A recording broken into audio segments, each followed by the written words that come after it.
Good blessed evening. Today is Tuesday, April the 21st, 2020. It's about 7 o'clock a.m. This is something that happened earlier in the capital of Missouri, which is Jefferson City. I'm just going to let you take a look at it. The thing said between 400 and 500 people.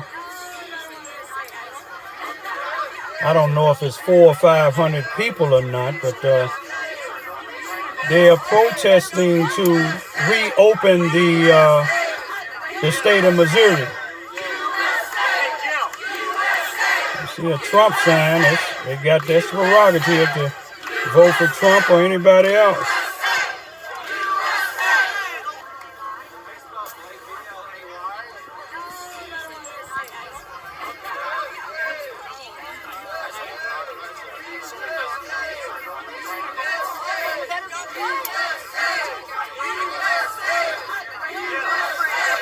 I'm just assuming the order of 10 people are gathering. They closing down churches and telling people in the stores. I'm just assuming now. I could be wrong. Don't quote me on it though. But I thought the gathering thing was supposed to be, to the best of my recollection, was it 10 people or 6 people? I'm not for sure, but I'm almost sure it was stand so many feet away.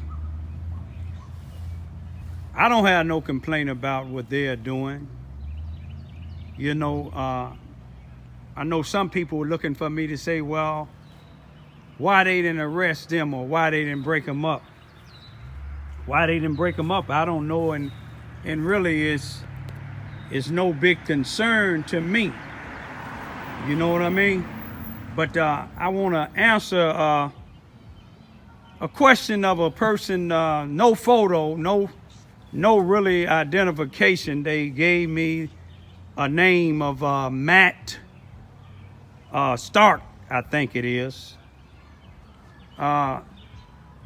Said, you know, he gave me a lot of information, or he gave me a lot of information saying that he was a 51-year-old white individual who watches my YouTube channels, or videos rather. And he asked a few questions. I think he listed from 1 to 3, and one of them, I believe he asked, do I think it's a lot of black residents in Charleston, Missouri that's racist? I can't honestly answer if it's a lot. I know there are some, but there's none in my circle. All right, now, it's none in my circle that's racist. Then he, the Matt Starks individual, asked me, do I think I'm racist? Now, like you said, with all due respect and no harm meant the same here. No disrespect and no harm meant. I don't have to think. I know I'm not racist. You say you trying to find out a few things, how to interpret my videos. They're easy to interpret. They simple and plain. Number one, Southeast Missouri. I ain't gonna say Southeast Missouri. I'll just say Charleston, Missouri. Just don't have any activists, civil rights activists down here. You see what I'm saying? And that's what probably made you ask me the question whether I'm racist. But my YouTube videos should show you I'm not racist. You know, the two attorneys that I used when I had to sue some of these people for discrimination, neither one of them was black. The law enforcement officials that I trust to take my complaints, none of them is black. You ask, I can go on, but you know, if you look at my videos, you will see a white female about 3-4 years ago, maybe not that long ago, had OD'd, or somebody gave her a hot shot on some heroin. And some white preachers from East Prairie asked me, along with some more other white people, asked me would I come video it, and they had it at the projects here in Charleston, Missouri, where I told you, where I showed y'all videos earlier where I used to live. And all right now, and they had a balloon release in a prayer. And if you look at my YouTube videos, I videoed it. Then they said that they was going to Hill House Park to have a balloon release, and they came back later and told me that they was instructed if they went to Hill, they can't go to Hill House Park, which I thought was a public park, but they couldn't go to Hill House Park. If they did, they would be arrested, so they didn't go. But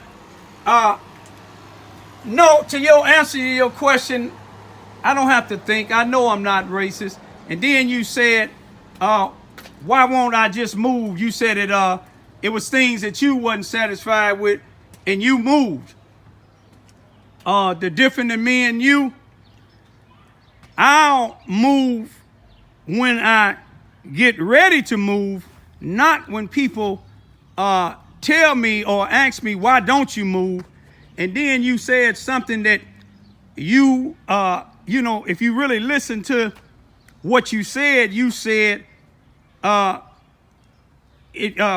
be miserable when you can move and be happier? I never told you one time that I was miserable. That's an assumption to you. You see, I'm not miserable. You follow what I'm saying? Maybe the people that's watching my YouTube videos is miserable watching my videos instead of criticizing me, and I'm not referring to you. But you see, I'm happy every day I'm alive to be able to take care of my 92-year-old World War II veteran dad. You see, the question you asked me, why don't I move? That's the same, that'll be a question I know what my dad answer would be when they drafted him in World War II in the 1940s to fight against Adolf Hitler, who anybody from looking at the history of Adolf Hitler know he was racist. You see what I'm saying? But when my daddy got there, he didn't know. When he left from Charleston, Missouri, he left from racism, separatism. You see what I'm saying? Him and his sisters and brothers and friends, they was forced to go to one school, which is the C.F. Bowen Center now, the C.F. Bowen Civic Center, which was the Lincoln School back then until 1961, when a family by the name of Davis, Annie Davis, the mother of Barbara and Johnny Davis, they filed a lawsuit, and they were successfully won the lawsuit, and it made the Charleston Consolidated Schools number 7, which is the Charleston R1 school district today, made them. They had to make them let blacks go in there. You see, it's things that's been happening here in Charleston, Missouri right now that you have to go to court and make them see that they can't do what they doing. I had to make black gold see that they can't call people the N-word. They can't put KKK on the trash cans. You see what I'm saying? They can't hang little black dials on cables. You see what I'm saying? That's not tolerated on job sites. It's tolerated in your homes. You see what I'm saying? It had to go and make Flying J when they was in Matthews You see what I'm saying? Make them see that they can't make 20 black individuals waiting to be seated just stand there for about 45 minutes when they take 4 or 5 different groups of people and seat them. See, I had to make them because they had to spend hundreds of thousands of dollars. And they didn't like that. You see, they look at me as being a troublemaker like some of these other people.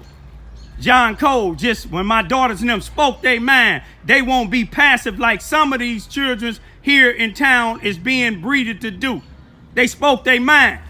You see, some of these people down here, black and white, want all black children to go in a generation like these black leaders down here. You see what I'm saying? Some of these black leaders, they are prejudiced against their own race.